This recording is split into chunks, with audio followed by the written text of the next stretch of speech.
নমস্কার, আমি doctor Nilanjan pi, consultant gynaecologist, obstetrician and infertility specialist.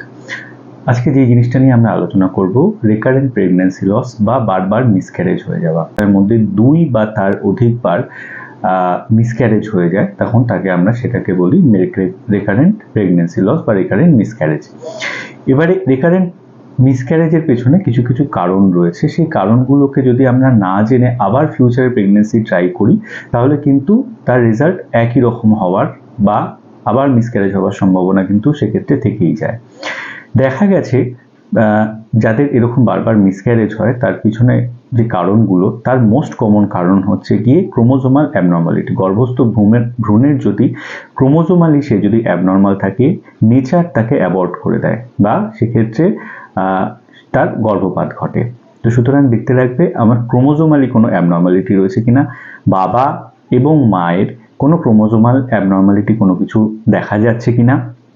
অনেক সময় দেখা যায় যে বাবা বা মায়ের সেও যদি ক্রোমোজোমালি সে যদি ঠিকও থাকে, তাহলেও কিন্তু ক্রোমোজোমাল অ্যাবনর্মালিটি শিশুর আসতে পারে। তো সুতরাং কিন্তু দেখতে হবে যে বাবা বা মায়ের উভয়ের কোনো ক্রোমোজোমাল অ্যাবনর্মালিটি রয়েছে কিনা। সেকেন্ড আরেকটা জিনিস হয়, যেটাকে বলা হয় হচ্ছে আপলা সিনড্রোম বা অ্যান্টিফসফোলিপিড অ্যান্টিবডি সিনড্রোম। এটাকে আমি যদি সহজ কথায় বোঝাতে চাই, মায়ের শরীরের মধ্যে কিছু অ্যান্টিবডি থাকে, তারা যখন ভ্রূণ তার শরীরে আসে, তখন সেই ভ্রূণের মধ্যে রক্ত চলাচলটাকে হতে দেয় না বা রক্ত জমাট বেঁধে যায়। অ্যাজ এ রেজাল্ট ভ্রূণের মিসক্যারেজ হয়ে যায়। তার জন্য নির্দিষ্ট কিছু ব্লাড প্যানেলের টেস্ট রয়েছে, সেগুলো এখানে বলা সম্ভব নয়, কিন্তু সেই টেস্টগুলো অবশ্যই করে নেওয়া প্রয়োজন যাদের এরকম বারবার করে মিসক্যারেজ হচ্ছে। এই প্রসঙ্গত বলে রাখি, আগে একটা ধারণা ছিল যে টর্চ ইনফেকশনের জন্য হয়তো বারবার মিসক্যারেজ হয়। এটা আগের রেকমেন্ডেশন ছিল, নতুন রেকমেন্ডেশনে কিন্তু টর্চ স্ক্রিনিং কিন্তু করাটা রেকমেন্ডেড নয়। থার্ডলি যেটা আমাদের দেখতে লাগবে, যদি কোনো মায়ের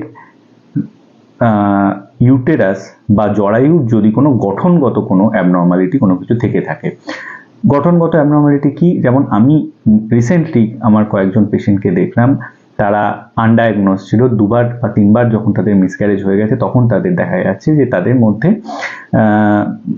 ইউটেরাসের মধ্যে একটা সেপ্টাম রয়েছে, বা ইউটেরাস সম্পূর্ণভাবে দ্বিখণ্ডিত, হ্যাঁ, বা দেখা যাচ্ছে যে একটা অসম্পূর্ণভাবে দ্বিখণ্ডিত বা ইউটেরাস গঠনগতভাবে অ্যাবনর্মাল।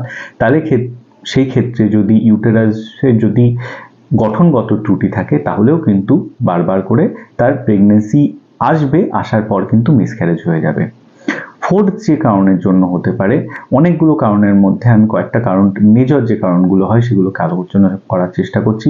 ফোর্থ যে কারণের জন্য হতে পারে, হাজবেন্ডের সিমেনে যদি ডিএফআই বা ডিএনএ ফ্র্যাগমেন্টেশন ইন্ডেক্স বলে একটা জিনিস থাকে, সেটা যদি হাই থাকে, সেটা মানে নর্মাল তো কেউ টেস্ট করে না, বা নর্মাল সিমেন অ্যানালিসিসে সেটা কিন্তু কখনোই ধরা পড়বে না। এটা একটা specialised kind of semen analysis, যেটাতে আমাদের দেখা যায় যে ডিএনএ ফ্র্যাগমেন্টেশন ইন্ডেক্স যদি বেশি হয়, সেই সিমেন থেকে যদি প্রেগন্যান্সি আসে, তার কিন্তু মিসক্যারেজের রিস্ক বেশি। 5 নম্বর কারণ, যদি মায়ের আনকন্ট্রোলড ডায়াবেটিস থাকে, আনকন্ট্রোলড থাইরয়েড থাকে, আনকন্ট্রোলড আমি কিন্তু বারবার মেনশন করছি, এবং সে রেগুলার মেডিসিন নেয় না বা ইনফ্রিকুয়েন্ট মেডিসিন নেয়, নিজের মতন করে মেডিসিন নিচ্ছে, বন্ধ করছে, এই জিনিসপত্রগুলো যদি হয়, তাহলে কিন্তু মিসক্যারেজের চান্স অনেক বেড়ে যায়।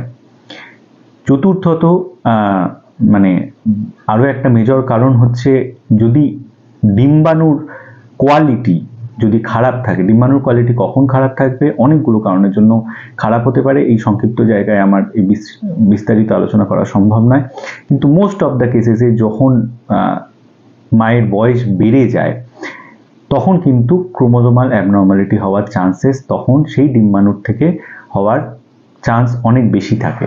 তো সুতরাং এই ধরনের ডিম্বাণু থেকে যদি প্রেগন্যান্সি আসে, সেই প্রেগন্যান্সি কিন্তু মিসক্যারেজের রিস্ক অনেক হাই।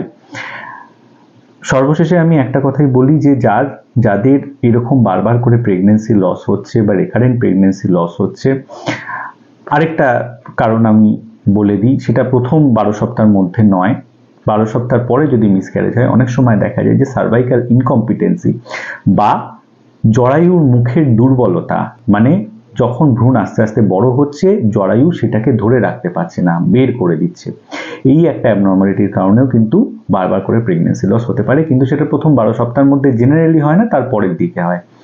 এই সমস্ত অনেক কারণের জন্য বারবার করে প্রেগনেন্সি লস হতে পারে। তো সুতরাং এক কথায় বোঝানোটা আমার খুব মুশকিল যে কি কারণের জন্য বারবার প্রেগনেন্সি লস হচ্ছে। তবে যদি কারুর এরকম বারবার প্রেগনেন্সি লস হয়, অবশ্যই সেটাকে ভালো করে ইনভেস্টিগেট করে দেখা দরকার, সেই কারণটাকে আগে ট্রিট করে দেন নেক্সট প্রেগনেন্সির জন্য প্রসিড করা উচিত।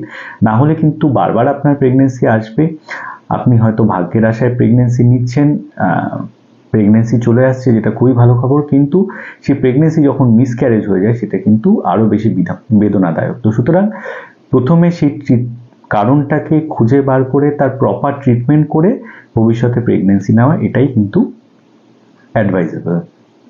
নমস্কার, আমার ভিডিওটি যদি ভালো লাগে সকলের মাধ্যমে শেয়ার করে তাদেরকেও দেখার সুযোগ করে দিন। নমস্কার।